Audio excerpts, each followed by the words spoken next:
So in this video, I'm gonna yap basically about my OCs. No one asked for this, but I'm gonna do it anyway because I love them, their character design, and some of their lore. Yes. So Orban was originally designed as a fairy doodle before I put him into the universe, but I changed him as I drew to a human kind of creature.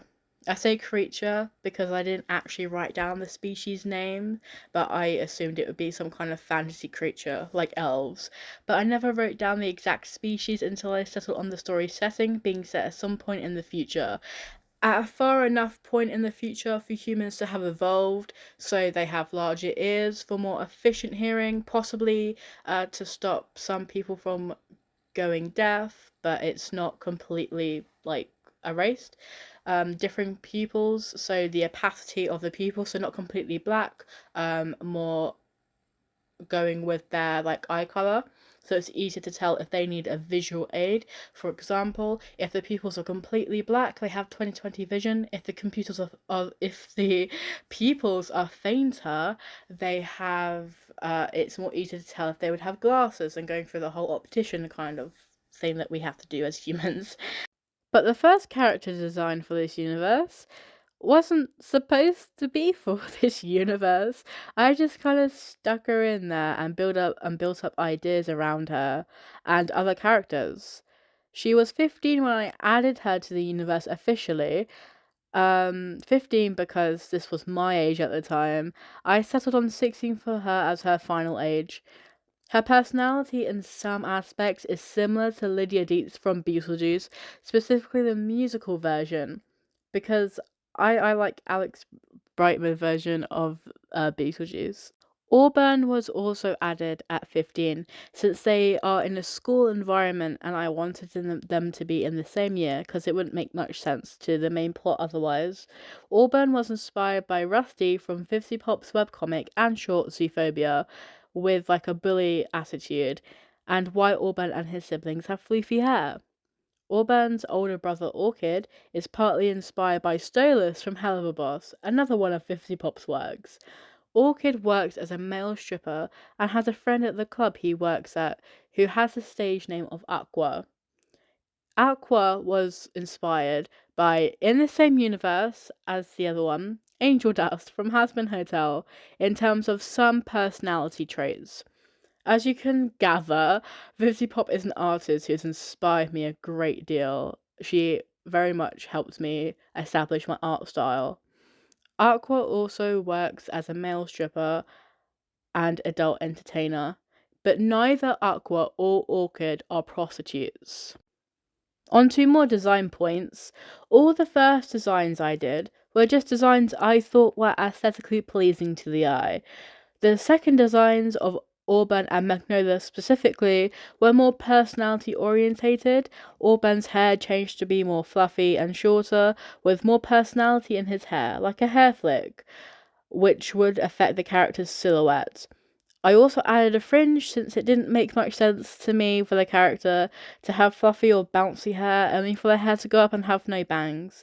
And also because the character has fluffy sideburns, which would also make the no fringe thing also make no sense.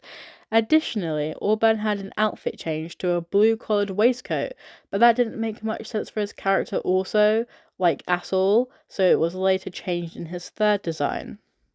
In Magnolia's second design, things mainly stayed the same apart from her clothes. This design didn't get past the sketching process, however. In her third and current design, I finally gave her a fringe because, again, for the same reasons as Auburn, it didn't make much sense due to the side parts of her hair, as well as the top of her hair, so the silhouette it would give her. The character also got a more detailed outfit change, and one that I believe fits her colour scheme or adds to her colour palette way more and more efficiently. More changes include her skin being a more realistic skin tone, or slightly darker. I added a beauty mark on her cheek for depth, I guess. Not as many freckles for simplicity, since I gather I would probably be drawing her a lot more because she is the main character of this universe. Her body type also changed due to an age change because she was 18 before I made her 15 and then before I made her 16. Her ears are also slightly longer now, and in Orban's third and current design, his body type also changed, but to be thinner. His hair gained curls in the design, and the shape of his hair and fringe were simplified. Because again, I was going to be drawing him more because he's not the main character, but he's one of the main characters that will be interacting with Magnolia quite a lot. He also gained an outfit change more fitting to his personality, I feel. His ears also changed to be longer and thinner, and he now has 2 ear clips on one ear instead of just one clip. I also more fittingly switched his waistcoat for a blue and purple gradient puffer jacket and a black shirt with a crescent moon on it, which is a homage to his original design when I first ever drew him, in which his shirt had a full moon displayed. For the first time in his designing process, probably ever, I drew him full body instead of just his bust. Other characters also have had design changes like Orchid, Beige Rosewood, which is Magnolia's father, Marigold, who is Magnolia's younger sister, Berry Rosewood, Magnolia's mother, Cotton and Mezzy, all of which had 2 designs each. Orchid is the only one, excluding Orban and Magnolia, of course, who has had a final design. The rest are subject to change or to get a redesign, because I'm picky. Another character who is named Martini Ambers, who acts as the main character's best friend in the story, has had 3 designs, but she is also going to be redesigned. Previous characters I mentioned, Cotton and Mezzy, are the universe's villains. They're literally cats. I think that's very fitting. Their designs are also going to change slightly for simplicity reasons, because again, I'll probably be drawing them a lot since they are the main villains. I design characters based on certain personality traits, make them have an appealing colour palette that's pleasing to the eye and to the viewer, and an interesting or at least different silhouette from the rest of the cast. Thank you if you listened all the way through to my ramblings about my characters.